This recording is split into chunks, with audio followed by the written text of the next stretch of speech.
Thursday, the 16th of March. I'm Stephen Ridgway. Mozilla has announced that Firefox will get what they call Firefox Relay controls built in.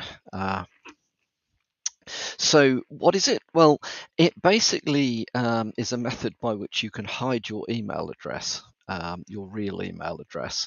So similar, I guess, to some of the other services. Apple offer something similar through iCloud, that when you're signing up to something, Firefox will offer to create you a unique email address to use for that particular login or whatever it may be. It then is unique, so there's no chance of if the system that you're signing up to gets compromised, that email address won't be particularly helpful in any sort of password spraying type attacks. Excuse me. So basically then it also gives you a certain amount of anonymity from the point of view of people who may be able to see the email address being used. So it's kind of a cool idea. It's, like I say, it's not unique. It is new for Firefox, and I think I think actually also DuckDuckGo's got an email protection service, which is something it generates anonymous disposable aliases at duck.com. Quite cool. So it also means things like email trackers are going to have a harder time tracking you around from site to site. So yeah, generally pretty cool thing. Certainly want to look into.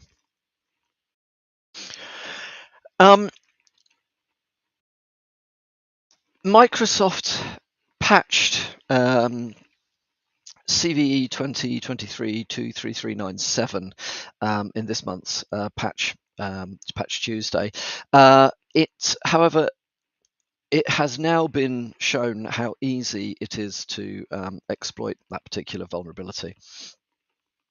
There is a very good write-up on Bleeping Computer, which we'll link to this podcast, so that you can find that article to have a read yourselves. But it basically you can send Outlook messages that craft an extended MAPI property with a UNC path to an SMB share on the threat actor controlled server. I mean, you need a little bit more sort of technical knowledge to be able to execute it than that, but it is relatively straightforward, and it is now it has been explained to the world. So if you are using Microsoft Outlook, as always, strongly recommend patching and upgrading to address this one, because I would expect to see that being exploited quite quickly. In other news, Russia-linked APT29 group have abused legitimate information exchange systems used by foreign countries whilst targeting government entities.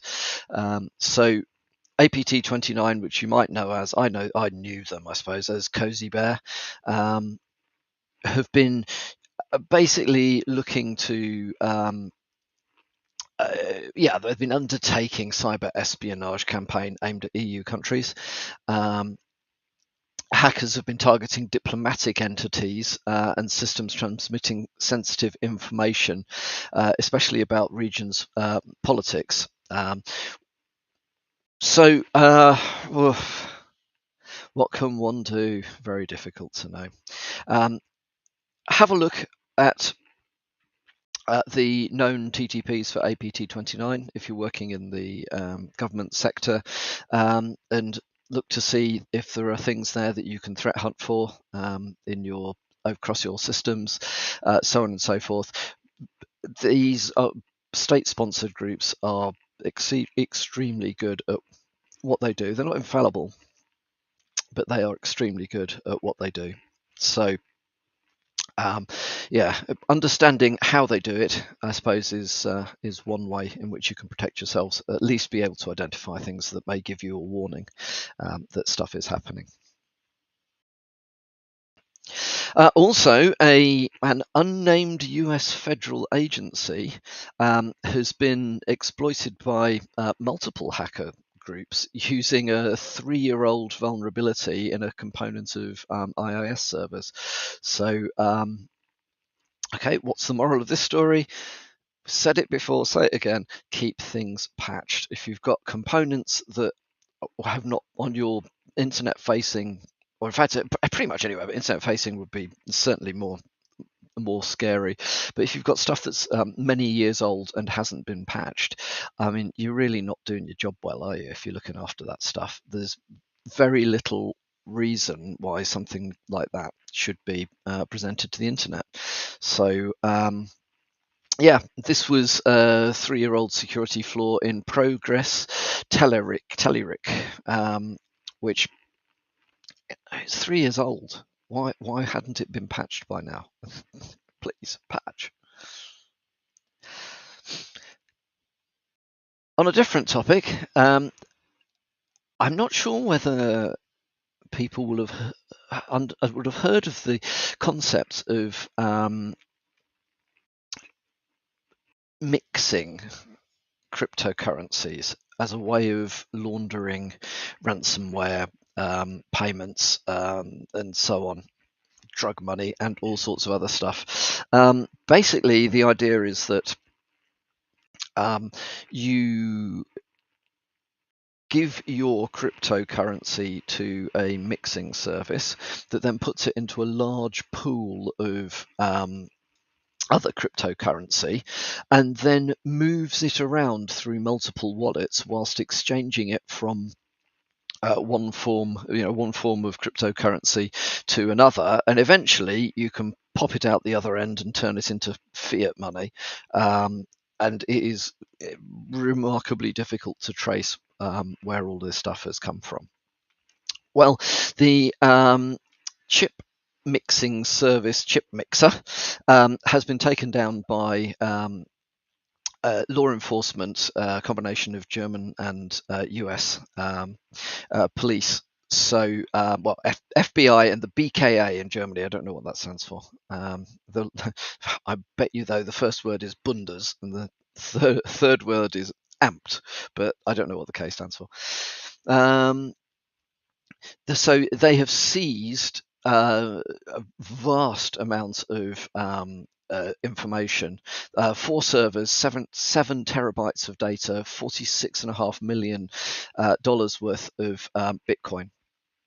Has been seized through this. So if you've been using them to launder money, oh dear, looks like you may be in trouble. But for the rest of us, this is a good thing, as it does make things harder for criminal groups to basically just get away with some of the actions that they've been taking. So well done to the enforcement agencies there. This one made me laugh. ChatGPT posed as a blind person to pass an online anti-bot test. You could hardly make this up. So you know how if you're going to use particular services on the web, you often get these captures.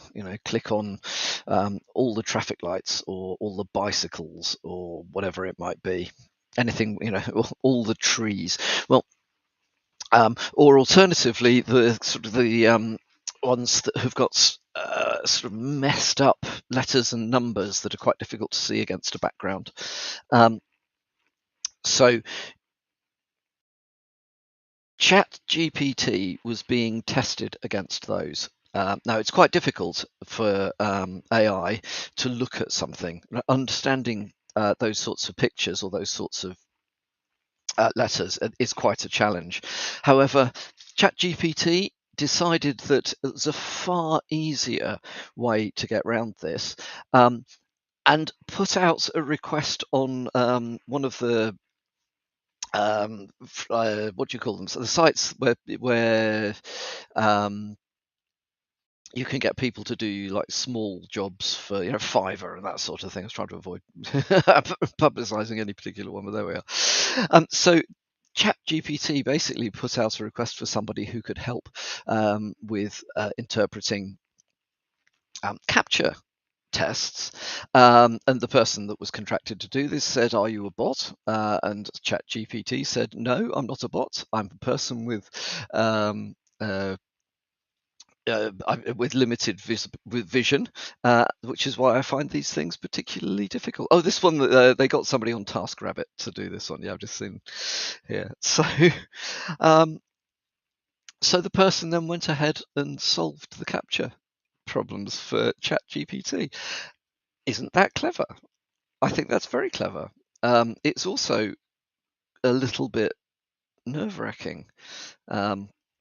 Nobody had anticipated that ChatGPT would consider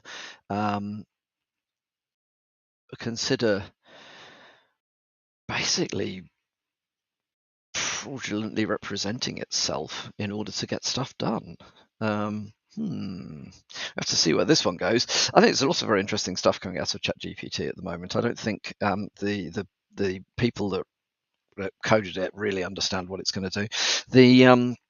There's a later version that's just been released, so they're on to GPT-4 if you're on the paid version, and GPT 3.5 was the previous one. Interestingly, GPT-4 scores in the top 10% of test takers for a simulated bar exam. So, your lawyer could, or your barrister could very soon be a GPT AI bot. Interesting one. But there we go. We'll have to see where this goes. But I just thought that one made me laugh. Impersonate a blind person and get somebody else to then read your captures to you so that you can get past them. Very clever indeed. Anyway, that's enough from me for the moment. I hope you all have a good Thursday, and I will speak to you again tomorrow.